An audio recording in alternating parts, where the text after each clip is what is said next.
ನನು ಏತಂ ಮೋಕ್ಷಮಿಚ್ಛಂತಿ ಕೇಚಿತ್. ಇದನ್ನೇ ಯಾವುದನ್ನು ಈ ಬ್ರಹ್ಮಲೋಕಕ್ಕೆ ಹೋಗುವುದನ್ನೇ ಕೆಲವರು ಮೋಕ್ಷ ಎಂದು ಹೇಳುತ್ತಾರಲ್ಲ.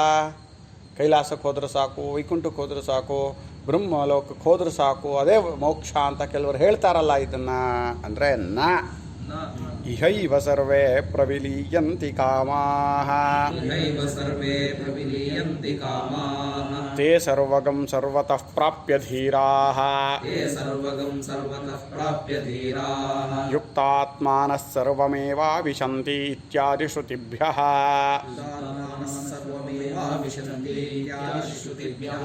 ಇಲ್ಲಪ್ಪ, ಹೊಂದೋದಿಲ್ಲ.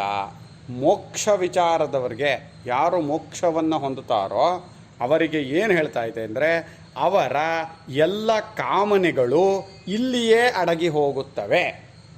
ಯಾವಾಗ ಕಾಮ ಅಡಗುತ್ತೋ ಆಗ ಕರ್ಮಗಳು ಅನ್ನೋದೇ ಇರೋಲ್ಲ. ಕರ್ಮಗಳೇ ಇಲ್ಲದೆ ಇರೋವಾಗ ಅವನು ಹೋಗೋದೆಲ್ಲಿಗೆ, ಬರೋದೆಲ್ಲಿಗೆ? ಹೋಗೋದು ಬರೋದು ಅನ್ನೋದು ಮೋಕ್ಷವನ್ನು ಪಡೆದವನಿಗೆ ಹೊಂದೋದಿಲ್ಲ. ಅವನು ಇಲ್ಲೇ ಎಲ್ಲ ಅಡಗೋಗುತ್ತೆ. ಅಂದರೆ ಅವನು ತತ್ವಜ್ಞಾನದಿಂದ ದೇಹೇಂದ್ರಿಯ ಮನೋಬುದ್ಧಿಗಳು ನಾನಲ್ಲ ಅಂತ ತಿಳ್ಕೊಂಬಿಟ್ಟಿರ್ತಾನೆ. ದೇಹೇಂದ್ರಿಯ ಮನೋಬುದ್ಧಿಗಳೇ ನಾನು ತಿಳ್ಕೊಂಡ್ರೆ ಕಾಮ ಹೋಗುತ್ತೆ ಅನ್ನೋ ಶಬ್ದಕ್ಕೆ ಅರ್ಥ ಇಲ್ಲ. ಎಂಥ ಮಟ್ಟದ ಸಾಧಕನಾಗಿರಬಹುದು, ಯಾವ ಲೆವೆಲ್ಲಲ್ಲಾರು ಇರಬಹುದು, ಅವನು ದೇಹೇಂದ್ರಿಯ ಮನೋಬುದ್ಧಿಗಳಲ್ಲಿ ನಾನು ಅನ್ನೋ ಅಭಿಮಾನ ಇದೆ ಅಂದರೆ ಕಾಮ ಹೋಗಿರಲ್ಲ. ಸಾಧನೆ ಮಾಡ್ತಾ ಇರ್ತಾನೆ ಅದಕ್ಕೋಸ್ಕರ. ಆದರೆ ಕಾಮವೇ ಹೋಗುತ್ತೆ ಅಂತ ಹೇಳ್ತಾ ಇದೆ ಶ್ರುತಿ. ಅಂದರೆ ಅವನಿಗೆ ದೇಹೇಂದ್ರಿಯ ಬುದ್ಧಿಗಳಲ್ಲಿ ಅಭಿಮಾನವೇ ಇರಲ್ಲ, ನಾನು ಅಂತಲೇ ಇರಲ್ಲ. ಅಂದರೆ ನಾನು ಸಚ್ಚಿದಾನಂದ ಸ್ವರೂಪನಾದ ಪರಮಾತ್ಮನಾಗಿದ್ದೀನಿ ಅಂತ ತಿಳ್ಕೊಂಡಾಗಲೇ ದೇಹೇಂದ್ರಿಯಗಳಲ್ಲಿ ಅಭಿಮಾನ ಅನ್ನೋದು ಹೋಗೋದು.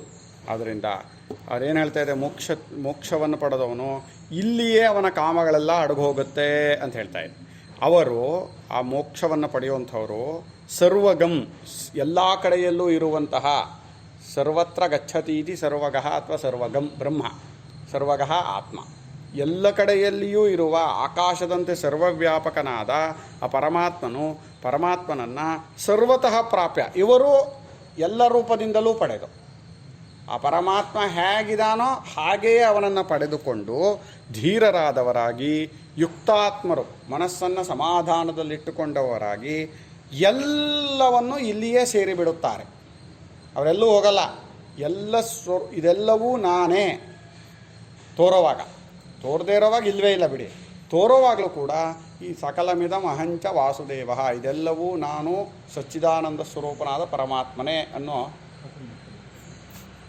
ದೃಢವಾದ ತಿಳುವಳಿಕೆಯಲ್ಲಿ ಉಳ್ಕೊಂಬಿಟ್ಟಿರ್ತಾರೆ. ಇವೇ ಮೊದಲಾದ ಶ್ರುತಿಗಳಿಂದ ಏನು ಗೊತ್ತಾಗುತ್ತೆ ಅಂದರೆ, ತತ್ವಜ್ಞಾನಿಯಾದವನು ಹೋಗೋದು ಬರೋದು ಅನ್ನೋದು ಇರೋಲ್ಲ. ಅಪ್ರಕರಣ ಚ, ಇದು ಪ್ರಕರಣವೂ ಅಲ್ಲ, ತತ್ವಜ್ಞಾನದ ಪ್ರಕರಣ ಇದಲ್ಲ. ಇಲ್ಲಿ ಕರ್ಮವನ್ನು ಬೈಯೋದಕ್ಕೆ ಕರ್ಮದ ಗತಿಗಳನ್ನು ಹೇಳ್ತಾ ಇರುವಂತಹ ಇದು. ನೀನು ಎಂಥ ಉತ್ತಮವಾದ ಕರ್ಮವನ್ನು ಮಾಡಿದರೂ ಕೂಡ ನೀನು ಪಡೆದುಕೊಳ್ಳುವ ಫಲ ಬ್ರಹ್ಮಲೋಕವಷ್ಟೇನೆ ಅಂತ ಹೇಳಕ್ಕೆ ಬಂದಿರೋದೇ ಹೊರತು ಇದು ತತ್ವಜ್ಞಾನದ ಪ್ರಕರಣವೇ ಅಲ್ಲ. ಆದ್ದರಿಂದಲೂ ಇಲ್ಲಿ ಇದನ್ನೇ ಅದು ಮೋಕ್ಷ ಅಂತ ಹೇಳಕ್ಕೆ ಬರಲ್ಲ. ಅಪರವಿದ್ಯಾ ಪ್ರಕರಣೇ ಹಿ ಪ್ರವೃತ್ತೆ ನಹಿ ಅಕಸ್ಮಾತ್ ಮೋಕ್ಷ ಪ್ರಸಂಗೋಸ್ತಿ. ಇದು ಅಪರವಿದ್ಯಾ ಪ್ರಕರಣ. ಅಪರವಿದ್ಯೆಯಿಂದ ಅಂದರೆ ಕರ್ಮಗಳು, ಉಪಾಸನೆಗಳು, ಅವುಗಳನ್ನು ಮಾಡಿದರೆ ಬರುವಂತಹ ಫಲ ಯಾವ್ಯಾವುದು, ಎಲ್ಲಿಯವರೆಗಿನ ಫಲವನ್ನು ಅವನು ಪಡ್ಕೋಬಹುದು ಕರ್ಮದಿಂದ, ಉಪಾಸನೆಯಿಂದ ಎಂಬ ವಿಚಾರವು ಪ್ರವೃತ್ತವಾಗಿರಲಾಗಿ, ಸತಿ ಸಪ್ತಮಿ ಇದು ಅಪರವಿದ್ಯಾ ಪ್ರಕರಣೇ ಪ್ರವೃತ್ತೆ ಸತಿ, ಅವು ಹೊರಟಿರಲಾಗಿ ಅದನ್ನು ಪ್ರಾರಂಭ ಮಾಡಿಕೊಂಡು ಹೇಳುತ್ತಿರುವಾಗ ಯಾವುದೇ ಕಾರಣವಿಲ್ಲದೆ, ಅಕಸ್ಮಾತ್ ಅಂದ್ರೇನು, ಅಕಸ್ಮಾತ್ ಅಂದರೆ ಯಾವ ಕಾರಣವಿಲ್ಲ, ಅಕಸ್ಮಾತ್ ಅಂದರೆ ಯಾವುದೇ ಕಾರಣ ಇಲ್ಲ, ಯಾವುದೇ ಕಾರಣವಿಲ್ಲದೆ ಮೋಕ್ಷ ಪ್ರಸಂಗವನ್ನು ತಂದು ಬಿಡೋದು ಅನ್ನೋದು ಹೊಂದಲ್ಲ. ಪ್ರಕರಣ ಭಾರಿ ಮುಖ್ಯ. ಶ್ರುತಿ ಲಿಂಗ ವಾಕ್ಯ ಪ್ರಕರಣ ಸ್ಥಾನ ಸಮಾಖ್ಯಾನ ಉತ್ತರೋತ್ತರಂ ಪಾರದೌರ್ಬಲ್ಯಂ ಅರ್ಥವಿಪ್ರಕರ್ಷಾತ್ ಅಂತ. ಮೊದಲು ಶ್ರುತಿ, ಲಿಂಗ, ವಾಕ್ಯ, ಪ್ರಕರಣ, ಇದನ್ನೆಲ್ಲ ಸ್ವಾಮಿಗಳು ವರ್ಣಿಸಿದ್ದಾರೆ, ತೋರಿಸ್ತೀನಿ. ಶ್ರುತಿ ಅಂದರೆ ಯಾವುದು? ಶ್ರುತಿ ಅಂದರೆ ಕೇಳಿದ ತಕ್ಷಣ ಒಂದು ಅರ್ಥ ಬರುತ್ತಲ್ಲ, ಗೊತ್ತಾಗತ್ತಲ್ಲ, ಅದು ಶ್ರುತಿ.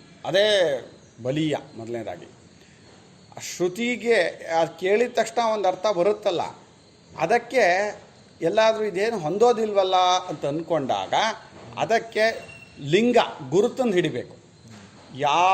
ಒಂದು ಗುರುತಿರುತ್ತೆ. ಈಗ ಕೊಂಬೆ ಮೇಲೆ ಚಂದ್ರ ಅಂತ ಕೇಳಿದ ತಕ್ಷಣ ನಿಮ್ಗೊಂದು ಅರ್ಥ ಆಯಿತು ಅಲ್ವಪ್ಪ. ಆದರೆ ಅನುಭವದಲ್ಲಿ ಹೊಂದಲ್ಲ ಅದು. ಆದ್ದರಿಂದ ನೀವು ಲಿಂಗವನ್ನು ಹುಡುಕ್ತೀರಿ, ಗುರುತನ್ನು ಹುಡುಕ್ತೀರಿ ಅಲ್ಲಿ ಅಲ್ವಾ. ಈಗ ಎಲ್ಲೆಲ್ಲಿ ಹೊಗೆ ಇರುತ್ತೋ ಅಲ್ಲಿ ಬೆಂಕಿ ಇರುತ್ತೆ ಕೇಳಿದ ತಕ್ಷಣ ಒಂದು ಅರ್ಥ ಆಯಿತು. ಆದರೆ ಗುರುತನ್ನು ಹಿಡಿದ್ಬೇಕಾಗತ್ತೆ. ಹಾಂ ಅಲ್ವಾ, ಅದು ಲಿಂಗ. ಲಿಂಗದಲ್ಲಿ ಇನ್ನೂ ವರ್ಣಿಸಿದ್ದಾರೆ ಸ್ವಾಮಿಗಳು, ಇನ್ನೊಂದು 2-3 ಉದಾಹರಣೆ ಕೊಟ್ಟಿದ್ದಾರೆ.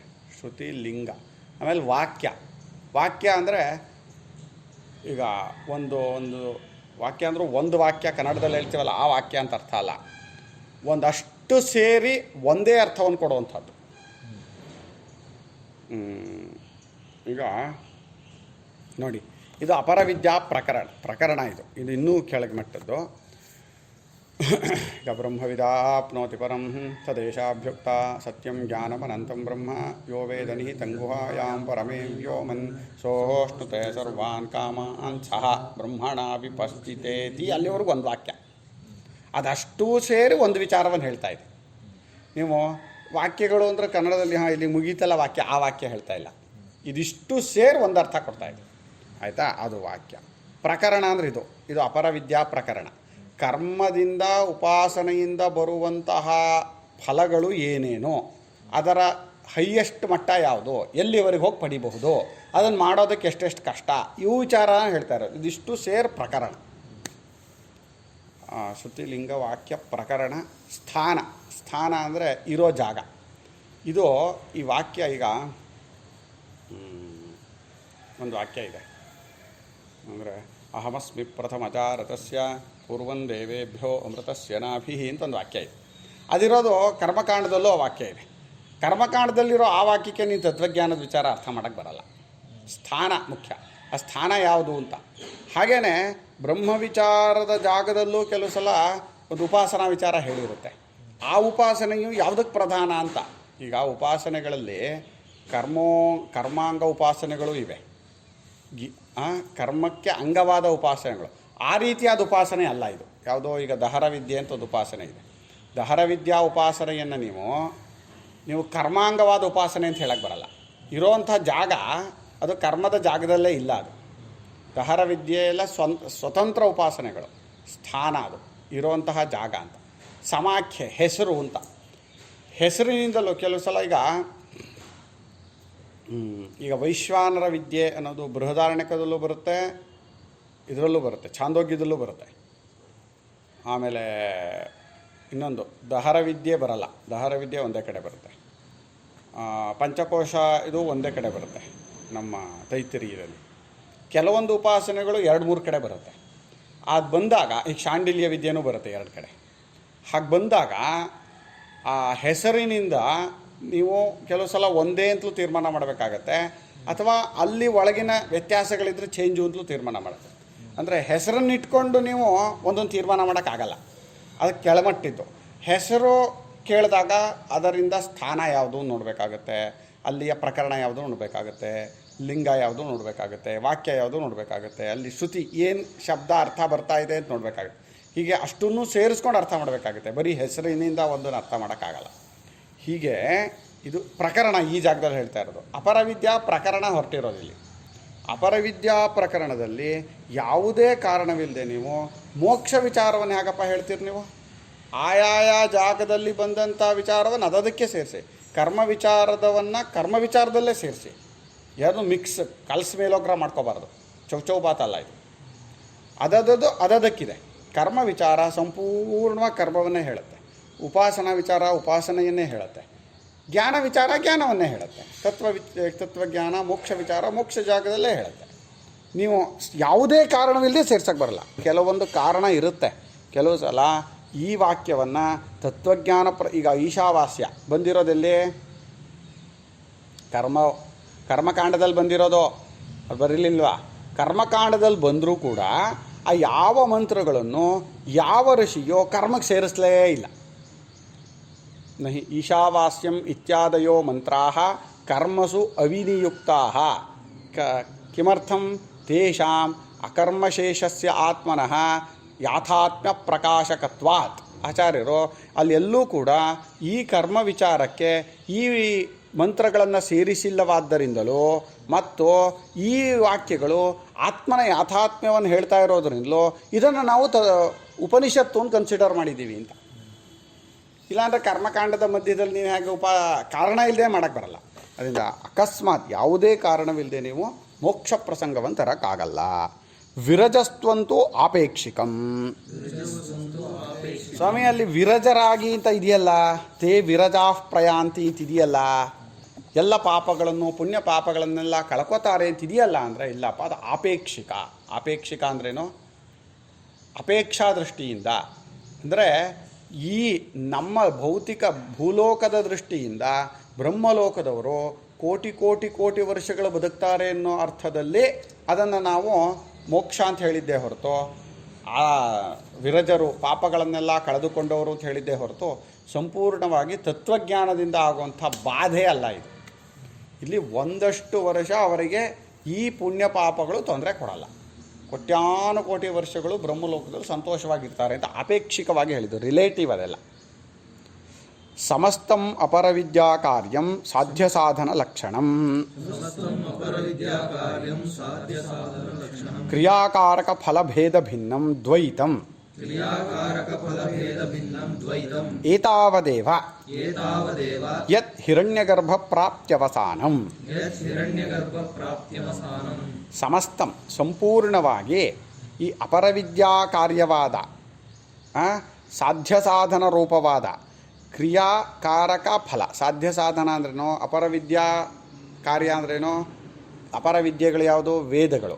ವೇದಗಳನ್ನು ಸೇರಿಸಿದ್ರಲ್ವಾ, ವೇದಗಳಲ್ಲಿ ಹೇಳಿರುವಂತಹ ಕರ್ಮಗಳು. ಆ ಕರ್ಮಗಳ ಕಾರ್ಯ.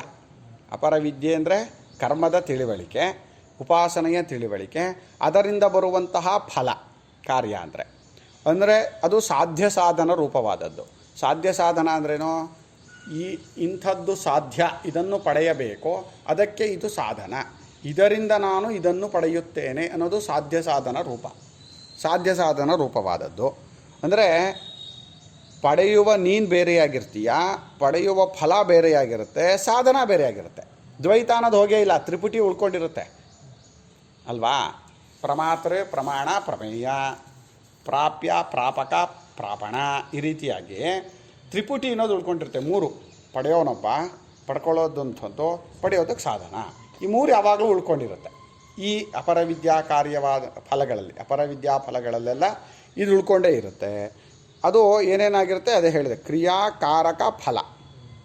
ಕ್ರಿಯೆ ಯಾವುದೋ ಒಂದು ಫಲಕ್ಕೋಸ್ಕರ ಒಂದು ಕ್ರಿಯೆ, ಅದಕ್ಕೆ ಒಂದು ಕಾರಕಗಳು ಅಂದರೆ ಸಾಧನಗಳು, ಆ ಫಲ. ಇದರಿಂದ ಭೇದವಾಗಿ ಭಿನ್ನವಾಗಿರುವಂತಹದ್ದು ಎಲ್ಲವೂ ದ್ವೈತವೇ. ಈ ದ್ವೈತವು ಎಲ್ಲಿವರೆಗೆ ಅಂದರೆ ಏತಾವದೇವ. ಇದರಿಂದ ಬರುವಂತಹ ಫಲ ಏನಿದೆ ಇದು ದ್ವೈತ ಫಲವೇ. ಅದು ಅಪರವಿದ್ಯಾ ಕಾರ್ಯ ಯಾವುದು ಅಂತ ಕೇಳಿದರೆ ದ್ವೈತವೇ ಫಲ. ನೀವು ಬ್ರಹ್ಮಲೋಕಕ್ಕೆ ಹೋದರೂ ಕೂಡ ಅಲ್ಲೂ ದ್ವೈತವೇ. ನಿಮಗಿಂತ ಬೇರೆ ಯಾಕೆ ಚತುರ್ಮುಖ ಬ್ರಹ್ಮ ಅಂತ ಇರ್ತಾನೆ, ಅಥವಾ ವೈಕುಂಠದಲ್ಲಿ ವಿಷ್ಣು ಅಂತ ಇರ್ತಾನೆ, ಕೈಲಾಸದಲ್ಲಿ ಶಿವ ಅಂತ ಇರ್ತಾನೆ. ಅಲ್ಲಿ ನೀವು ಒಬ್ಬ ವ್ಯಕ್ತಿಯಾಗಿರ್ತೀರಿ. ನಿಮಗಿಂತ ಬೇರೆಯಂಥ ಉಪಾಸಕರುಗಳು ಅಲ್ಲಿಗೆ ಬಂದವರು ಇರ್ತಾರೆ. ಅಲ್ಲಿ ನಿಮಗಿಂತ ಮೇಲ್ಮಟ್ಟದವರು ಇರ್ತಾರೆ, ಕೆಳಮಟ್ಟದವರು ಇರ್ತಾರೆ. ಅಲ್ಲೂ ಗಂಡು ಹೆಣ್ಣು ಭೇದ ಎಲ್ಲ ಇದ್ದೇ ಇರುತ್ತೆ. ಪ್ರತಿಯೊಂದು ಇರುತ್ತೆ. ದ್ವೈತವೇ ಅದರ ಫಲ ಅನ್ನೋದೆಲ್ಲವೂ ಕೂಡ ಏತಾವದೇವ. ಇಷ್ಟೇನೆ ಅಂದರೆ ಎಲ್ಲಿವರೆಗೆ ಅಂದರೆ ಹಿರಣ್ಯಗರ್ಭನನ್ನು ಪಡೆಯುವವರೆಗೆ. ಹಿರಣ್ಯಗರ್ಭ ಪ್ರಾಪ್ತ್ಯವಸಾನಂ. ಹಿರಣ್ಯಗರ್ಭನನ್ನು ಪಡೆಯುವವರೆಗೂ ಅದರಲ್ಲಿ ಕೊನೆಗಾಣುವಂಥದ್ದು ಈ ಅಪರವಿದ್ಯಾ ಕಾರ್ಯವಾದ ಸಾಧ್ಯ ಸಾಧನ ರೂಪವಾದ ಕ್ರಿಯಾಕಾರಕ ಫಲಗಳಿಂದ ಭೇದವಾದಂತಹ ಇವುಗಳು ಹಿರಣ್ಯಗರ್ಭನನ್ನವರೆಗೂ ನಿಮ್ಮನ್ನು ಕರ್ಕೊಂಡು ಹೋಗುತ್ತಷ್ಟೆ. ಆ ಲೋಕದವರೆಗೆ ಕರ್ಕೊಂಡು ಹೋಗುತ್ತೆ. ಅದು ಇದು ಹೋಗುವಂಥದ್ದು ಇಲ್ಲಿ ದ್ವೈತ ಹೋಗಿಲ್ಲ. ತತ್ವಜ್ಞಾನದ ಪ್ರಸಂಗ ಅಲ್ಲವೇ ಅಲ್ಲ ಇದು. ತಥಾಚ ಮನುನಾ ಉಕ್ತಂ ಸ್ಥಾವರಾದ್ಯಾಂ ಸಂಸಾರಗತಿಂ ಅನುಕ್ರಾಮತ ಬ್ರಹ್ಮ ವಿಶ್ವಸೃಜೋ ಧರ್ಮ ಮಹಾನವ್ಯಕ್ತಮೇವ ಚ ಉತ್ತಮಾಂ ಸಾತ್ವಿಕೀಮೇತಾಂ ಗತಿಮಾಹುರ್ಮನೀಷಿಣಃ ಇತಿ. ಹಾಗೇನೆ ಮನು ಮಹರ್ಷಿಗಳು ಮನುಸ್ಮೃತಿಯಲ್ಲಿ ಹೀಗೆ ಹೇಳಿದ್ದಾರೆ. ಏನು ಅಂತ? ಸ್ಥಾವರದಿಂದ ಸ್ಥಾವರ ಆದಿ, ಸ್ಥಾವರದಿಂದ ಹಿಡಿದ ಸಂಸಾರ ಗತಿಯನ್ನು ಹೇಳುತ್ತಿರುವಂತಹ ಸ್ಥಾವರದಿಂದ ಶುರು ಮಾಡ್ಕೊಂಡಿದ್ದಾರೆ. ಸ್ಥಾವರ ಅನ್ನೋದೇನೋ ತಿಷ್ಠಂತಿ ಇತಿ ಸ್ಥಾವರಾಹ, ಕಲ್ಲು ಬಂಡೆ ಮರ ಗಿಡ ಬೆಟ್ಟಗಳು, ಇವುಗಳು ಸ್ಥಾವರ, ಎಲ್ಲೂ ಅಲುಗಾಡಲ್ಲ, ಒಂದೇ ಕಡೆ ಇರುತ್ತವೆ. ಇದು ಅತ್ಯಂತ ಅಧೋಗತಿಗಳು. ಆ ಅಧೋಗತಿಯಿಂದ ಹಿಡಿದು ಆ ಸಂಸಾರ ಗತಿಯನ್ನು ವರ್ಣಿಸುವಾಗ ಎಲ್ಲಿಯವರೆಗೆ ಹೋಗುತ್ತೆ ಅಂತ ಅನುಕ್ರಾಮತ ಅಂದರೆ ಅನುಸರಿಸಿ ಹೇಳುತ್ತಿರುವಂತಹ ಅವರಿಂದ, ಆ ಮನು ಮಹರ್ಷಿಗಳಿಂದ ಏನು ಹೇಳಿದ್ದಾರೆ ಅವರು ಅಂದರೆ ಬ್ರಹ್ಮ, ವಿಶ್ವಸೃಟ್, ಧರ್ಮ ಅಂತ ಮಹಾನ್, ಅವ್ಯಕ್ತ, ಇವುಗಳನ್ನೆಲ್ಲ ಉತ್ತಮವಾದ ಸಾತ್ವಿಕವಾದ ಗತಿಗಳು ಎಂದು ಮನೀಷಿಗಳು, ತತ್ವಜ್ಞಾನಿಗಳು, ಮಹರ್ಷಿಗಳು ಹೇಳುತ್ತಾರೆ.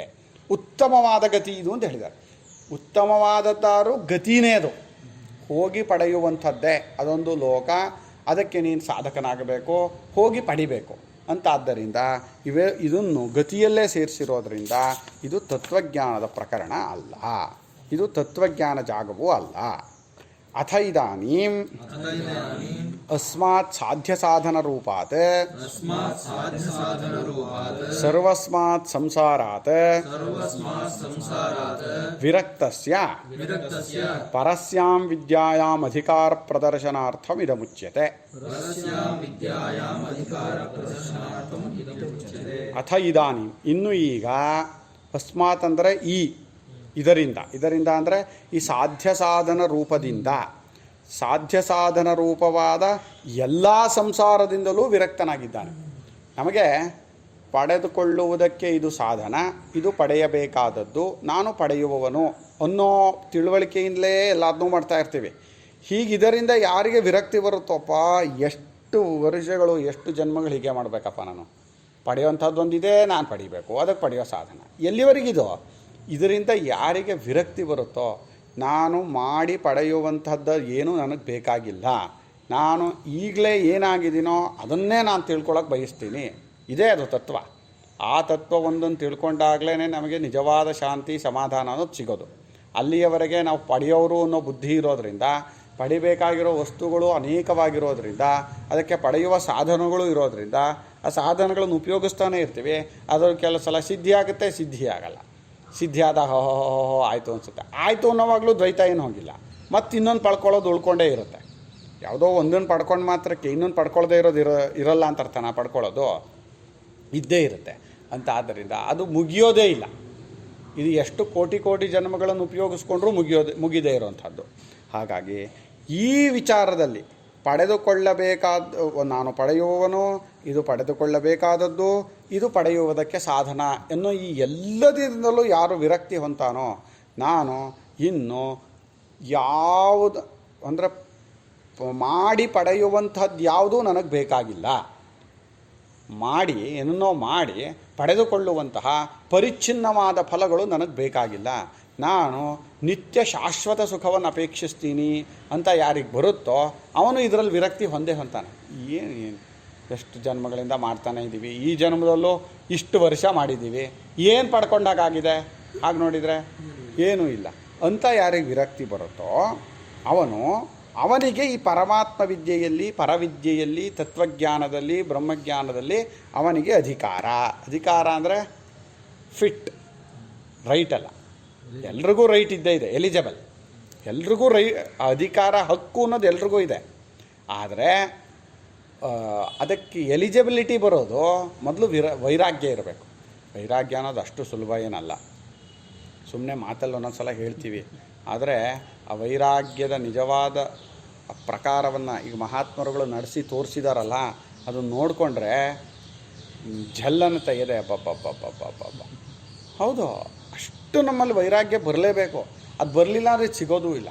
ಈಗ ಹೇಗೆ ಅಂದರೆ, ಈ ಕೆಲವೊಂದು ಕಾಲೇಜ್ಗಳಲ್ಲಿ PUCಯಲ್ಲಿ ನೀವು 99 ತೊಗೊಂಡ್ರೆ ಮಾತ್ರ ಸೇರಿಸ್ಕೋತಾರೆ, 98 ತೊಗೊಂಡ್ರೂ ಸೇರಿಸ್ಕೊಳ್ಳಲ್ಲ.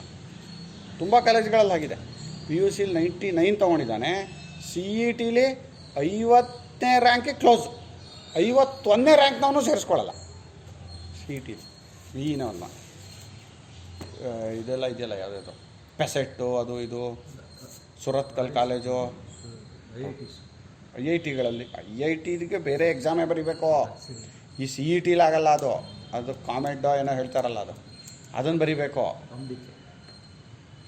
ಅದು ಬೇರೆ. ಇಲ್ಲಿ ನೀನು 50ನೇ ರ್ಯಾಂಕ್ವರೆಗೆ ಅದು ಎಲಿಜಿಬಿಲಿಟಿ. ಹಾಗೆ 51ನೇ ರ್ಯಾಂಕ್ನವನು ವೇಸ್ಟ್ ಅಂದರೆ ನಮ್ಮಿದಕ್ಕೆ ಬೇಡಪ್ಪ, ಅವನಿಗೆ ಆಗಲ್ಲ ಇಲ್ಲಿ ಅಂತ.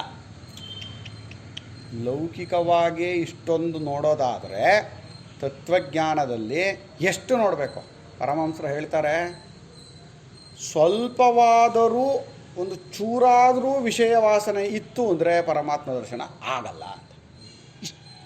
ಇಷ್ಟ ಆ ಕಡೆ ಇತ್ತು ಅವನು, ಎಲ್ಲವನ್ನೂ ಬಿಟ್ಟಿದ್ದಾನೆ. ನೀನು ಲಾಸ್ಟಲ್ಲಿ ಬರೋ ಒಂದು ಸಲ ಹಿಂತಿರುಗಿ ನೋಡ್ದ, ಮುಗೀತು, ಲಾಸ್ಟ್ ಫೈನಲ್.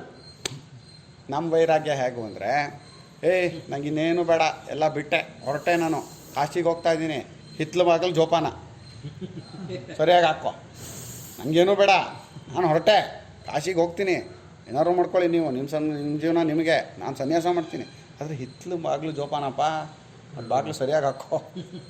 ಇದು ವೈರಾಗ್ಯ ಅಂತಾರೆ ಇದನ್ನ. ನಾನು ಕಾಶಿಗೆ ಹೊರಟೆ, ಹಿತ್ಲ ಕಡೆ ಜೋಪಾನ ಅಂತ ಗಾದೆ ಹೇಳ್ತಾರೆ ನಮ್ಮಲ್ಲಿ. ಅದೆಲ್ಲ ಯಾವ ವೈರಾಗ್ಯವೂ ಅಲ್ಲ. ವೈರಾಗ್ಯ ಅನ್ನೋದು ಭಗವಂತನಲ್ಲಿ ಬರುವ ಅಪರಿಮಿತವಾದ ಭಕ್ತಿಯಿಂದ ಬರುವಂಥದ್ದು. ವೈರಾಗ್ಯ ಅನ್ನೋದು ಶುಷ್ಕ ಅಲ್ಲ. ಭಗವಂತನೇ ಬೇಕು, ನನಗಿನ್ನೇನೂ ಬೇಡ ಅಂತ, ಭಗವಂತನೇ ಬೇಕು ಅಂದರೆ ಇನ್ನೇನು ಬೇಡ ಅಂತ ಅರ್ಥವೇ ತಾನೆ. ಆ ಭಗವಂತನೇ ಬೇಕು ಅನ್ನೋದ್ರಲ್ಲಿ ಎಷ್ಟು ಮುಳುಗ್ತಾನೋ ಅಷ್ಟು ಹೊರಗಿನ ವಿಚಾರಗಳು ಬಿಟ್ಕೊಂಡು ಹೋಗ್ತಾನಲ್ಲ, ಅದು ವೈರಾಗ್ಯ. ಇನ್ನು ಕೆಲವರು ಇರ್ತಾರೆ ಮಹಾಪುರುಷರುಗಳು, ಕೃಷ್ಣ ಪರಮಾತ್ಮನಂಥವ್ರು, ಅವರು ಇದ್ದರೂ ಅವ್ರಿಗೆ ಅದನ್ನು ಅಂಟ್ಕೊಂಡೇ ಇರಲ್ಲ. ಅವ್ರ ವೈರಾಗ್ಯ ಅದು ಅಷ್ಟು ಸುಲಭ ಅಲ್ಲ. ಅದು ಇರುತ್ತೆ. ಕೃಷ್ಣ ಪರಮಾತ್ಮನ ಹತ್ರ ಏನಿರಲಿಲ್ಲ, ಆದರೆ ಅದು ಯಾವುದೋ ಅವನಿಗೆ ಬೇಕಾಗೇ ಇರಲಿಲ್ಲ. ಶ್ರೀರಾಮಚಂದ್ರನ ಹತ್ರ ಏನಿರಲಿಲ್ಲ, ನಾನು ಕಾಡಲ್ಲಿ ಆರಾಮಾಗಿರ್ತೀನಿ ಇಂದ, ಇದಿದ್ರೂ ಅವನಿಗೆ ಬೇಕಾಗಿಲ್ಲ. ಅದು ಅಂಥ ಮಹಾಪುರುಷರುಗಳಿರ್ತಾರೆ. ಈಗ ನಮ್ಮ ಗೊಂದಾವಳಿ ಮಹಾರಾಜರೇ, ಲಕ್ಷಾಂತರ ಜನ ಶಿಷ್ಯರು ಯಾವಾಗಲೂ ಬಂದಿರೋರು, ಅವ್ರು ಮಾತ್ರ ಕೋಪಿಂದಾರಿನೇ. ಅವ್ರಿಗೇನೂ ಬೇಕಾಗಿರಲಿಲ್ಲ, ಯಾವ ಕ್ಷಣದಲ್ಲಿ ಬಿಟ್ಟೋಗೋಕ್ಕೂ ರೆಡಿ ಇದೆ. ಅದು ಇರ್ತಾರೆ. ಅದು ಅವ್ರವ್ರ ಮನಸ್ಥಿತಿಗೆ ಗೊತ್ತಾಗುವಂಥದ್ದು. ಅದರಿಂದ ಈ ಪರವಿದ್ಯೆಯಲ್ಲಿ ಅಧಿಕಾರವನ್ನು, ಯೋಗ್ಯತೆಯನ್ನು ತೋರಿಸುವುದಕ್ಕಾಗಿ ಈ ಮುಂದಿನ ಮಂತ್ರವನ್ನು ಹೇಳ್ತಾ ಇದ್ದೆ. ಪರೀಕ್ಷ್ಯ ಲೋಕಾನ್ ಕರ್ಮಚಿತಾನ್ ಬ್ರಾಹ್ಮಣಃ ನಿರ್ವೇದಮಾಯಾನ್ ನಾಸ್ತ್ಯಕೃತಃ ಕೃತೇನ ತದ್ವಿಜ್ಞಾನಾರ್ಥಂ ಸ ಗುರುಮೇವಾಭಿಗಚ್ಚೇತ್ ಸಮಿತ್ಪಾಣಿಶ್ರೋತ್ರಿಯಂ ಬ್ರಹ್ಮನಿಷ್ಠಂ.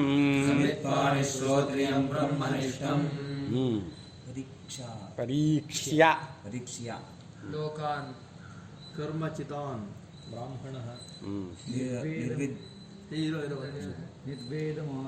ನಿರ್ವೇದಂ ಆಯಾತ್ ಅಸ್ತಿ ಅಕೃತಃ ಕೃತೇನ ಸದ್ವಿಜ್ಞಾನಾರ್ಥಂ ಸಹ ಗುರುಂ ಏವ ಅಭಿಗಚ್ಚೇತ್ ಸಮಿತ್ಪಾಣಿಃ ಶ್ರೋತ್ರಿಯಂ ಬ್ರಹ್ಮನಿಷ್ಠಂ. ಪರೀಕ್ಷ್ಯ ಅನ್ನೋದು ಯಾವ ರೂಪ? ಪರೀಕ್ಷ್ಯ ಅಂದರೆ ಪರೀಕ್ಷಿಸಿ, ಲೆಪ್ಪುಕ್ತ್ವ, ಇವೆಲ್ಲ ಅರ್ಧಕ್ರಿಯೆಯನ್ನು ಹೇಳುವಂಥದ್ದು. ಲೆಪ್ಪಗೇನು ಅಂದರೆ ಯಾ ಇರಬೇಕು, ಮತ್ತು ಹಿಂದ್ಗಡೆ ಉಪಸರ್ಗ ಇರಬೇಕು. ಉಪಸರ್ಗ ಪೂರ್ವಕವಾಗಿಯೇ ಇರ್ತದೆ ಲೆಪ್. ಕ್ತ್ವ ಅನ್ನೋದು ಹಾಗೇ ಇರುತ್ತೆ. ಇಲ್ಲಿ ಪರೀಕ್ಷಿಸಿ ಎಂದು, ಪರೀಕ್ಷಿಸಿ ಅಂದರೆ ಇನ್ನೂ ಏನೋ ಇದೆ ಮುಂದೆ, ಮುಗಿಲಿಲ್ವಲ್ಲ. ಪರೀಕ್ಷಿಸಿ ಏನನ್ನು? ಲೋಕಗಳನ್ನು ಪರೀಕ್ಷಿಸಿ. ಎಂಥ ಲೋಕಗಳನ್ನು? ಕರ್ಮಚಿತವಾದ ಲೋಕಗಳನ್ನು. ಅಂದರೆ ಲೋಕವನ್ನೆಲ್ಲ ಚೆನ್ನಾಗಿ ಪರೀಕ್ಷಿಸಬೇಕು. ಏನು ಅಂದರೆ ಇದಿಲ್ಲಿರೋದೆಲ್ಲ ಕರ್ಮದಿಂದಲೇ ಬಂದಿರೋದು. ಒಂದು ಕರ್ಮಚಿತವಾದ ಲೋಕಗಳನ್ನು ಪರೀಕ್ಷಿಸಿ, ಒಳಗಿರೋ ಇದರ ಹಣೆ ಬರ ಎಲ್ಲ ನೋಡಿ, ಎಲ್ಲರ ಸಂಸಾರವನ್ನು ನೋಡಿ, ಎಲ್ಲರ ದೇಹಸ್ಥಿತಿಯನ್ನು ನೋಡಿ, ಎಲ್ಲರ ಆರೋಗ್ಯವನ್ನು ನೋಡಿ, ಎಲ್ಲರ ರೂಪವನ್ನು ನೋಡಿ ಏನಿದೆ ರೂಪ ಅಂದರೆ? ಇದೇ ಚರ್ಮ, ರಕ್ತ, ಮೂಳೆ, ಮಾಂಸ ತಾನೆ. ಅನ್ಸಲ್ಲ ಮನುಷ್ಯನಿಗೆ. ಚೆನ್ನಾಗಿದೆ ಅನ್ಸುತ್ತೆ, ಯಾವುದೋ ಒಂದು ಚೆನ್ನಾಗಿದೆ ಅನ್ಸುತ್ತೆ. ಪರೀಕ್ಷೆ ಮಾಡು. ರೂಪ ಅಂದರೆ ಏನೂ ಪರೀಕ್ಷೆ ಮಾಡು. ಶಕ್ತಿ ಅಂದರೆ ಏನೂ ಪರೀಕ್ಷೆ ಮಾಡು. ದೇಹ ಅಂದರೆ ಏನೂ ಪರೀಕ್ಷೆ ಮಾಡು. ಅಧಿಕಾರ, ಯೌವನ, ಸಂಪತ್ತು ಅನ್ನೋದ್ರ ಏನೂ ಪರೀಕ್ಷೆ ಮಾಡು. ಇದು ಕರ್ಮದಿಂದಾದ ಲೋಕಗಳು. ಇನ್ನೊಂದರ್ಥ ಈ ಲೋಕಗಳೆಲ್ಲವೂ ಕರ್ಮದಿಂದ ಆಗಿರೋದೆ. ಅಂದರೆ ಯಾರು ಏನನ್ನು ಪಡ್ಕೊಂಡಿದ್ದಾರೋ ಏನನ್ನೋ ಮಾಡ್ತಾನೆ ಪಡ್ಕೊಂಡಿರೋದು, ಹಾಗೆ ಪರೀಕ್ಷೆ ಮಾಡು. ಮಾಡದೆ ಸಹಜವಾಗಿ ಇರುವಂಥದ್ದು ಯಾವುದಿದೆ ಇಲ್ಲಿ, ತನಕ್ತಾನೇ ಬಂದಿರುವಂಥದ್ದು ಯಾವುದಿದೆ ಇಲ್ಲಿ ಅನ್ನೋದನ್ನು ಪರೀಕ್ಷೆ ಮಾಡು. ಹೀಗೆ ಕರ್ಮಚಿತವಾದ ಲೋಕಗಳೆಲ್ಲವನ್ನೂ ಪರೀಕ್ಷೆ ಮಾಡಿ ಬ್ರಾಹ್ಮಣ ಆದವನು, ಅಂದರೆ ವಿಶೇಷವಾಗಿ ಬ್ರಹ್ಮವಿದ್ಯೆಗೆ ಅತ್ಯಂತ ಸುಲಭ ಬ್ರಾಹ್ಮಣನಿಗೆ. ಇಟ್ಕೊಂಡೇ ಇರೋಲ್ಲ, ಏನೂ ಇಟ್ಕೊಂಡೇ ಇಲ್ಲ ಅಂದರೆ ಇಟ್ಕೊಂಡಿಲ್ಲದೆ ಇರೋಂಥ ಬ್ರಾಹ್ಮಣರನ್ನು ಹೇಳ್ತಾ ಇರೋದು. ಅಂದರೆ ಯಾರು ತನ್ನನ್ನು ಬ್ರಹ್ಮವಿದ್ಯೆಗೆ ಒಪ್ಪಿಸ್ಕೊಂಡಿದ್ದಾನೋ ಮತ್ತು ಶಾಸ್ತ್ರೋಕ್ತವಾದ ಅನುಷ್ಠಾನಗಳನ್ನು ಕರೆಕ್ಟಾಗಿ ಇಟ್ಕೊಂಡಿದ್ದಾನೋ, ಬ್ರಾಹ್ಮಣ ತುಂಬ ಕಲೆಕ್ಟ್ ಮಾಡ್ಕೊಳಕ್ಕೆ ಹೋಗೋದೇ ಇಲ್ಲ. ಏನಕ್ಕೆ ಕೂಡಾಕೋತಾನೆ ಎಲ್ಲದನ್ನೂ? ಕೂಡಾಕೊಂಡು ಏನಾಗಬೇಕು ಅವನಿಗೆ? ಆದ್ದರಿಂದ ಅವನಿಗೆ ಸುಲಭ, ಬಿಡೋದಕ್ಕೂ ಸುಲಭ. ಜಾಸ್ತಿ ಕೂಡಾಕೊಂಡವ್ರಿಗೆ ಬಿಡೋದು ಕಷ್ಟ. ಈಗ ಅಂಬಾನಿಗೆ ವೈರಾಗ್ಯ ಬರಬೇಕು ಅಂದರೆ ಎಷ್ಟು ಕಷ್ಟ! ಪಾಪ ಅಷ್ಟು ಕೋಟಿಗಳನ್ನು ಬಿಟ್ಟು ಸ್ವಲ್ಪ ಕಡಿಮೆ ಆದರೆ ದುಃಖ ಆಗೋಕ್ಕೆ ಶುರುವಾಗುತ್ತೆ ಅದರಲ್ಲಿ. ಇನ್ನು ಬಿಡಬೇಕು ಅಂದರೆ ಎಷ್ಟು ಕಷ್ಟ, ಕಷ್ಟ ಅವರಿಗೆ. ಆದ್ದರಿಂದ ಬ್ರಾಹ್ಮಣನಾದವನು ಈ ಲೋಕಗಳೆಲ್ಲವೂ ಕರ್ಮಚಿತವಾದದ್ದು, ಕರ್ಮದಿಂದ ಆಗಿರುವಂಥದ್ದು, ಕರ್ಮವೇ ಇವೆಲ್ಲವನ್ನು ತಯಾರು ಮಾಡಿದೆ, ಕರ್ಮದಿಂದ ಆಗದೇ ಇರೋದು ಏನೂ ಇಲ್ಲ ಅನ್ನೋದನ್ನು ಮತ್ತೆ ಮತ್ತೆ ಮತ್ತೆ ಮತ್ತೆ ಚಿಂತನೆ ಮಾಡಬೇಕು. ಇದರಿಂದ ಏನು ಅನುಕೂಲ ಅಂದರೆ, ಯಾವ್ಯಾವುದು ಕರ್ಮದಿಂದ ಆಗಿದೆಯೋ ಕರ್ಮವೇ ಜಡ, ಕರ್ಮವೇ ಪರಿಚ್ಛಿನ್ನ. ಹಾಗಾಗಿ ಆ ಮಾಡಿ ಪಡೆದದ್ದರಿಂದ ಆಗುವ ಎಲ್ಲ ಫಲಗಳು ಪರಿಚ್ಛಿನ್ನ ಅನ್ನೋ ಚಿಂತನೆ ಮಾಡಬೇಕು. ಏನು ಪಡ್ಕೊಂಡಿದ್ದೀವೋ ಅದು ಕೂಡ ನಾವೇನೋ ಪ್ರಯತ್ನ ಮಾಡ್ತಾನೆ ಪಡ್ಕೊಂಡಿರೋದು. ಆ ಪ್ರಯತ್ನವೇ ಅಂದರೆ ಆ ಕರ್ಮವೇ ಪರಿಚ್ಛಿನ್ನ, ಜಡ. ಆದ್ದರಿಂದ ನಾನು ಮಾಡಿ ಪಡೆಯುವ ಹೊರಗಿನ ಫಲಗಳೆಲ್ಲವೂ ಮೊದಲೇದು ನನಗಿಂತ ಹೊರಗಿನ ಫಲ. ಅದು ಎಷ್ಟು ಹತ್ತಿರವಾಗಿರಲಿ ಅದು ಹೊರಗಿನ ಫಲವೇ ಒಂದು. ಅದು ಪರಿಚ್ಛಿನ್ನ, ಅದು ಮುಗಿದೋಗುವಂಥದ್ದು. ಆಮೇಲೆ ಮಾಡಿದ ನಾನು ಕೂಡ ಮುಗ್ದೋಗೋವನೇ. ಏನನ್ನೋ ಪ್ರಯತ್ನ ಮಾಡಿ ಪಡ್ಕೊಳ್ಳೋ ನಾನು ಅಂತ ಏನೋ ಅಭಿಮಾನ ಪಟ್ಕೊಂಡಿದ್ದಿಲ್ಲ, ಅದೇ ಹೋಗುತ್ತೆ. ಇದು ಹೋದರೂ ಆ ಎಲ್ಲ ಫಲಗಳು ಹೋದ ಹಾಗೇನೆ. ಆ ಒಂದೊಂದು ಫಲಗಳು ಹೋಗ್ತಾನೂ ಇರುತ್ತೆ ಅವಾಗ ಮತ್ತೆ ಅದಕ್ಕೆ ಮಾಡಿ ಮಾಡಿ ಮಾಡಿ ಪಡ್ಕೋತಾ ಇರ್ತೀವಿ. ಇದು ಕರ್ಮದಿಂದ ಕೂಡಿ ಹಾಕಿಕೊಂಡ ಲೋಕಗಳು ಇವೆಲ್ಲ. ನೀವು ಏನನ್ನಾದರೂ ಕೂಡ ಹಾಕ್ಕೊಳ್ಳಿ, ಕರ್ಮ ಮಾಡೇ ಕೂಡ ಹಾಕೋತಾ ಇರೋದು ಅನ್ನೋ ಥರ ಚಿಂತನೆ ಮಾಡಿ, ಅವಾಗಲೂ ವೈರಾಗ್ಯ ಬರುತ್ತೆ. ಪ್ರಯತ್ನ ಮಾಡ್ತಾನೆ ಕೂಡ ಹಾಕ್ಕೊಳ್ಳೋದು ಇಲ್ಲಿ ಏನಿದೆ? ಎಷ್ಟು ಪ್ರಯತ್ನ ಮಾಡಿ ಮತ್ತೆ ಅದನ್ನೇ ಕೂಡ ಹಾಕ್ಕೊಂಡು, ಜಡ ವಸ್ತುಗಳನ್ನೇ ಕೂಡ ಹಾಕ್ಕೊಂಡು ಎಷ್ಟು ವರ್ಷ ಕೂಡ ಹಾಕೋಬೇಕು? ಇದನ್ನು ಶಾಶ್ವತವಾದ ನಿತ್ಯವಾದ ಚೈತನ್ಯವನ್ನು ಚಿಂತನೆ ಮಾಡೋ ಯೋಚನೆ ಬೇಡವಾ ಅನ್ನೋದು ಒಂದು ಚಿಂತನೆ ಮಾಡಬೇಕು. ಇನ್ನೊಂದು, ಲೋಕಗಳೆಲ್ಲವೂ ಕರ್ಮದಿಂದ ಆಗಿರೋದು. ಹಾಗಿದ್ರೆ ಇದರ ಹಣೆ ಬರ ನೋಡೋದು, ಇದು ಹೇಗಿದೆ ನೋಡೋದು. ಇಲ್ಲಿರುವ ರೂಪ, ಯೌವನ, ಅಧಿಕಾರ, ಕೀರ್ತಿ ಇವುಗಳನ್ನು ನೋಡ್ತಾ ಹೋಗಿ, ಏನು ಕೀರ್ತಿ ಅಂದರೆ ಇವತ್ತು ಯಾರು ಹೊಗಳಿರ್ತಾರೋ ನಾಳೆ ಬಂದು ಅವರೇ ಬೈದಿರ್ತಾರೆ, ಇಷ್ಟ ಕೀರ್ತಿ ಅಂತ. ನಿನ್ನ ಅಧಿಕಾರ, ನಿನ್ನ ಯೌವನ ಏನಪ್ಪ ಯೌವನ, ಎಷ್ಟು ದಿನ ಇರುತ್ತಪ್ಪ? ನಿನ್ನ ರೂಪ ಅನ್ನೋದು ಯಾವುದಕ್ಕಪ್ಪ ರೂಪ ಅಂತ ಹೇಳ್ತಾ ಇದೆಯಾ ನೀನು? ಚಿಂತನೆ ಮಾಡಿಲ್ಲ ನಾವು. ಪ್ರತಿಯೊಂದನ್ನು ಚಿಂತನೆ ಮಾಡಬೇಕು. ಕರ್ಮಚಿತವಾದ ಲೋಕಗಳೆಲ್ಲವನ್ನೂ ಚಿಂತನೆ ಮಾಡಿ ಅಂತ ಒಂದರ್ಥ. ಲೋಕಗಳೆಲ್ಲವೂ ಕರ್ಮಚಿತವಾಗಿವೆ ಚಿಂತನೆ ಮಾಡಿ ನಿರ್ವೇದ ಮಾಯಾತ್, ವೈರಾಗ್ಯವನ್ನು ತಂದುಕೊಳ್ಳಲೇಬೇಕು. ನೀನು ಹೇಗಾದರೂ ಚಿಂತನೆ ಮಾಡು, ನಿನಗೆ ವೈರಾಗ್ಯ ಬರೋ ಥರ ಚಿಂತನೆ ಮಾಡು. ಏಕೆಂದರೆ ನಿನಗೆ ವೈರಾಗ್ಯ ಸಹಜವಾಗಿ ನೀನು ಇದರ ಹಣೆ ಬರೋವನ್ನು ಚಿಂತನೆ ಮಾಡೋವನಾದರೂ ವೈರಾಗ್ಯ ಬಂದೇ ಬರುತ್ತೆ. ಬರಲಿಲ್ಲ ಅಂತ ಇಟ್ಕೋ, ಎಷ್ಟು ಸಲ ಚಿಂತೆ ಮಾಡಿ. ವೈರಾಗ್ಯ ಬರೋ ಥರನೇ ಚಿಂತನೆ ಮಾಡು, ಅದೊಂದು ಪ್ರಯತ್ನನೇ ಹಾಕು, ಪರವಾಗಿಲ್ಲ. ಒಂದಷ್ಟು ದಿನ ಅದಕ್ಕೇ ಇವರು ರಾಮಕೃಷ್ಣ ಪರಮಹಂಸರು ಹೆಂಗಸು ಅಂದ್ರೆ ಏನು ನೋಡು, ಒಳಗಿಂದ ನೋಡು ಏನಿದೆ, ಹೊರಗಡೆ ತೊಗಲು ನೋಡಬೇಡ, ಆ ಚರ್ಮದ ಚೀಲ ನೋಡಬೇಡ, ಒಳಗೆ ನೋಡು ಏನಿದೆ ಅಂತ. ರಕ್ತ, ಮೂಳೆ, ಮಾಂಸ, ಮಲ, ಮೂತ್ರ ಏನಿದೆಯಪ್ಪ ಅಲ್ಲಿ, ಆ ಚಿಂತೆ ಮಾಡು ಒಂದಷ್ಟು ದಿನ. ಆದರೆ ನಿರ್ವೇದ ಮಾಯಾತ್ ಅನ್ನೋದು ಇದು ವಿಧಿಲಿಂಗು, ಪಡ್ಕೋಬೇಕು ಅಂತ. ಪಡ್ಕೋಬೇಕು ಅಂದರೆ ನೀನು ಕರೆಕ್ಟಾಗಿ ಚಿಂತನೆ ಮಾಡೋವನಾದರೆ ಸಹಜವಾಗಿ ಬರುತ್ತೆ. ಇಲ್ಲ ಅಂದರೆ ನೀನು ಆ ಶಾಶ್ವತವಾದ ಸುಖವನ್ನು ಅಪೇಕ್ಷಿಸುವಂತಹ, ಶಾಶ್ವತ ಸಮಾಧಾನವನ್ನು ಅಪೇಕ್ಷಿಸುವಂತಹ ನೀನು ಆ ವೈರಾಗ್ಯವನ್ನು ಬರೋದಕ್ಕೋಸ್ಕರವಾಗಿ ಪ್ರಯತ್ನನೇ ಮಾಡು. ಯಾಕಪ್ಪ ಅಂದರೆ ನಾಸ್ತಿ ಅಕೃತ ಪದಾರ್ಥ ಅತ್ರ ಅಸ್ಮಿನ್ ಲೋಕೆ, ಈ ಲೋಕದಲ್ಲಿ ಕರ್ಮದಿಂದ ಆಗದೇ ಇರುವಂಥದ್ದು ಯಾವುದೋ ಒಂದಿದೆ, ಅದು ಕರ್ಮದಿಂದ ಆಗಿಲ್ಲ, ಮಾಡಿಲ್ಲ, ಅದು ಹೊಸದಾಗಿ ಬಂದಿಲ್ಲ, ಯಾವಾಗಲೂ ಶಾಶ್ವತವಾಗಿರುತ್ತೆ ಅನ್ನುವಂಥದ್ದು ಒಂದು ಇಲ್ಲವೇ ಇಲ್ಲ. ಕರ್ಮದಿಂದ ಆಗಿರೋದೆಲ್ಲವೂ ಅಶಾಶ್ವತವೇ, ಈ ಲೋಕದಲ್ಲಿರೋದೆಲ್ಲವೂ ಅಶಾಶ್ವತವೇ ತಾನೆ. ಹಾಗಾದಮೇಲೆ ಅದು ಕರ್ಮದಿಂದಲೇ ಆಗಿರಬೇಕು. ಅದು ಎಂಥ ವಸ್ತು ಆಗಿರಬಹುದು. ಅಕೃತ ಪದಾರ್ಥ ನಾಸ್ತಿ. ಅದರಿಂದ ಕೃತೇನ ಕಿಂ, ಆ ಕೃತ ಅಂದರೆ ಮಾಡಿದ್ರಿಂದ ನನಗೇನು ಆಗಬೇಕು, ಮಾಡಿ ಮಾಡಿ ಮಾಡಿ ನಾನು ಪರಿಚ್ಛಿನ್ನವಾದ ಫಲಗಳನ್ನು ಪಡ್ಕೋತೀನಿ ಹೊರತು ಶಾಶ್ವತವಾದದ್ದನ್ನು ನಾನು ಪಡೆಯೋಕ್ಕಾಗಲ್ಲ ಅಂತ ಒಂದರ್ಥ. ನಾಸ್ತ್ಯಕೃತಃ ಅಕೃತ್ ಅವನು ಆ ಪರಮಾತ್ಮನು ಮಾಡಿದ್ದರಿಂದ ಸಿಗೋದಿಲ್ಲ. ಅಕೃತ ಪದಾರ್ಥ ಅವನು ಅಕೃತ. ಅವನು ಪರಮಾತ್ಮನು ಕ್ರಿಯೆಯಿಂದ ತಯಾರಾದವನಲ್ಲ. ಅದರಿಂದ ಮಾಡಿ ಮಾಡಿ ಮಾಡಿ ನೀನು ಏನು ಪಡ್ಕೋಬಲ್ಲೆ? ಕರ್ಮಕ್ಷೇತ್ರದಲ್ಲೇ ಉಳ್ಕೋತೀಯೇ ಹೊರತು ಅಕೃತವಾದ ಆ ಪದಾರ್ಥವನ್ನು ನೀನು ಕರ್ಮದಿಂದ ಪಡ್ಕೊಳಕ್ಕಾಗಲ್ಲ. ಕರ್ಮದಿಂದ ಏನೇನು ಹೇಳ್ತಾ ಇರೋದು ಇದು? ಒಂದು ಮಟ್ಟದ ಸಾಧಕನು ಇನ್ನೇನು ತತ್ವಜ್ಞಾನಕ್ಕೆ ಯೋಗ್ಯನಾಗಿದ್ದಾನೆ ಅವನಿಗೆ ಕರ್ಮ ಬಿಡು ಅಂತ ಹೇಳ್ತಾ ಇರೋದು. ಕರ್ಮವನ್ನೇ ಮಾಡದೇ ಇರೋ ನಮಗಲ್ಲ. ನಾವು ಕರ್ಮ ಮಾಡಬೇಕು. ನಮಗೆ ಕರ್ಮನೇ ಮಾಡಿಲ್ಲ, ನಾವು ಚಿತ್ತಶುದ್ಧಿನೇ ಕರ್ಮ ಮಾಡಿಲ್ಲ ಅಂತ ಹೇಗೆ ಗೊತ್ತಾಗ್ತಾ ಇದೆ? ಚಿತ್ತಶುದ್ಧಿ ಆಗಿಲ್ಲ. ನಮಗೆ ಚಿತ್ತಶುದ್ಧಿ ಆಗಿದ್ದರೆ ಸಹಜವಾಗಿ ವೈರಾಗ್ಯ ಬರ್ತಿತ್ತು ಈ ಲೋಕದಲ್ಲಿ. ವೈರಾಗ್ಯ ಬರ್ತಾ ಇಲ್ಲ ಅಂದರೆ ಚಿತ್ತಶುದ್ಧಿ ಆಗಿಲ್ಲ. ಚಿತ್ತಶುದ್ಧಿ ಆಗಿಲ್ಲ ಅಂದರೆ ಸರಿಯಾಗಿ ಕರ್ಮ ಮಾಡಿಲ್ಲ. ಅದರಿಂದ ಆ ಕರ್ಮವನ್ನು ಕರ್ಮಯೋಗವಾಗಿ ಭಗವದರ್ಪಿತವಾಗಿ ಮಾಡಬೇಕು. ಕರ್ಮದಲ್ಲಿ ಸಂಘವನ್ನು ಬಿಟ್ಟು ಮಾಡಬೇಕು. ಇದು ನನ್ನ ಕರ್ಮ, ನಾನೇ ಮಾಡಬೇಕು, ನಾನು ಮಾಡಿದಾಗಲೇ ಸರಿಯಾಗುತ್ತೆ ಅನ್ನೋದಿಲ್ಲ. ನನ್ನಂಥವ್ನು ಈ ಕರ್ಮ ಮಾತ್ರ ಮಾಡ್ತೀನಿ ಅನ್ನೋದು ಇಲ್ಲ. ಕರ್ಮ ಫಲದಲ್ಲಿ ಆಸಕ್ತಿ ಬೇಡ, ಕರ್ಮದಲ್ಲಿ ಸಂಘ ಬೇಡ.